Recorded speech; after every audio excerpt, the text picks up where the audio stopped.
एही जा पाण में कयम रूह रेहान त नको डूंगर ॾेह में नको केचिन काण पुनू थियस पाण ससुई तां सूरहा।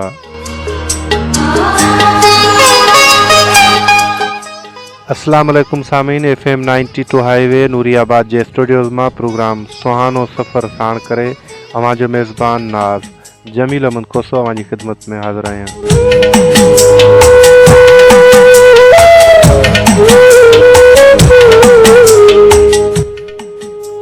सामीन तव्हां कीअं आहियो? मूंखे उमेद आहे त अवां ॿुधण वारा महिरबान जितब हूंदा, शादी आबाद हूंदा। असांजो हर वक़्तु ऐं हर घड़ी अवां लाइ इहे ई दुआऊं ॾियूं आहिनि त अवां मानाइता महिरबान जितब हुजो, अल्लाह सुणे जी अमान में हुजो।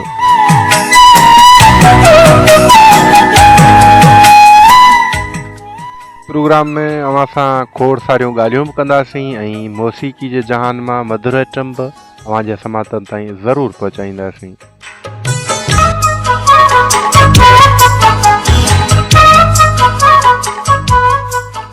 सो मूंखे उमेद आहे त अवां ॿुधण वारा महिरबान असांजो साथ निभाईंदा ऐं प्रोग्राम जे सफ़र में असां सां गॾु हूंदा।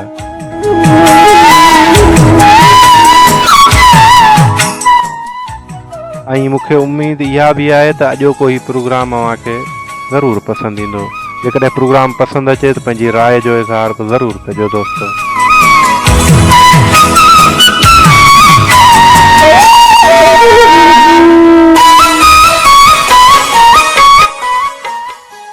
हिकु दोस्त पंहिंजे दोस्त खां पुछो त दोस्त जो मतिलबु छा आहे।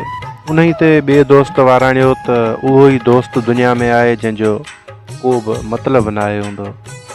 वाकई दोस्ती जो रिश्तो जेको हूंदो आहे उहो मतिलबु ऐं मफ़ाद खां पाक हूंदो आहे ऐं दोस्ती जो रिश्तो असां पाण मुरादो जोड़ींदा आहियूं। ऐं दोस्ती जो जेको रिश्तो हूंदो आहे उहो एतबार ऐं एतमाद जी बुनियाद ते बीठल हूंदो आहे। दोस्ती में शक जी जाइ नाहे हूंदी। जेकॾहिं दोस्ती में थोरी बि शक जी ॾार पइजी वञे त उहा दोस्ती जी जेका मज़बूत दीवार जेका एतबार ऐं एतमाद जे बुनियाद ते बीठल हूंदी आहे त उहा पट थी वेंदी आहे।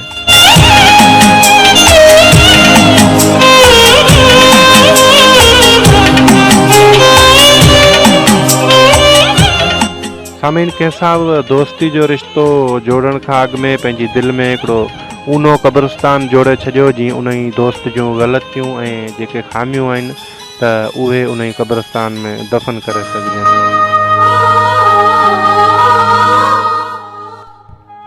सो दोस्ती जो रिश्तो बि असां सां घणी देरि तॾहिं ई जुड़ियलु रहंदो जॾहिं असां पंहिंजे दोस्तनि जूं जेके ग़लतियूं आहिनि उन्हनि खे नज़रअंदाज़ कंदासीं ऐं उन्हनि ते ध्यानु न ॾींदासीं। उनखां पोइ ई असांजो जेको दोस्ती जो रिश्तो आहे उहो क़ाइमु रही सघंदो। दोस्तो, दोस्ती जे हवाले सां हमल फ़क़ीर बि चए थो त हमल हिन ॻाल्हि जो जे वेही कयम वीचार त दिलि लॻी दोस्ती जो छा मुल्ह आहे मिक़दार त अंदरि मंझां कुल्ली नुक़्तो कयो निर्वार जे लॻे त लख हज़ार जे टुटे त टको ई न लहे।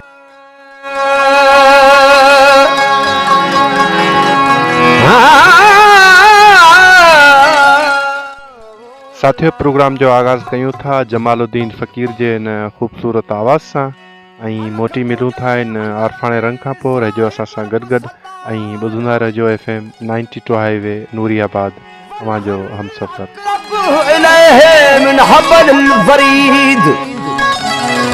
कर आयत ते इतबार मंठार मोगाई छने पंज होश कजा होशियार तबाह दतो खावार परे परवर हक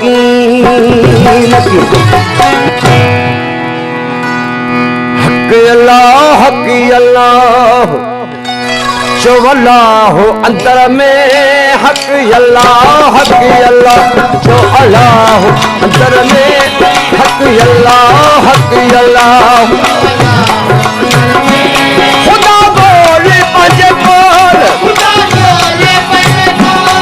अथे घोट घर में हक अल्लाह जो अल्लाह अंदर में अल्लाह हक अल्लाह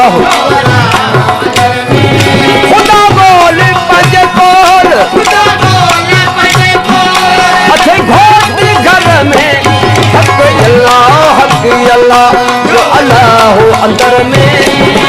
अल्लाह हक अल्लाह।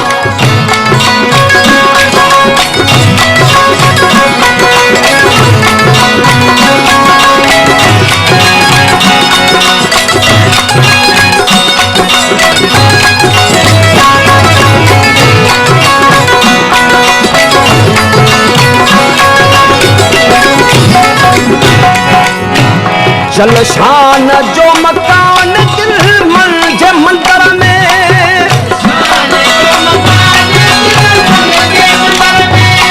जलशान जो मकान दिल मंजे, जलशान जो मकान दिल मंजे मंदिर में,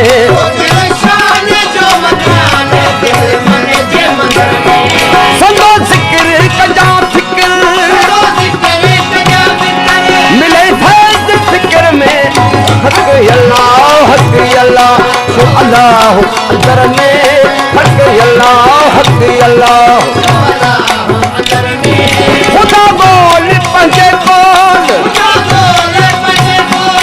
अथे घोट घर में, हक अल्लाह सो अल्लाह अंदर में, हक अल्लाह।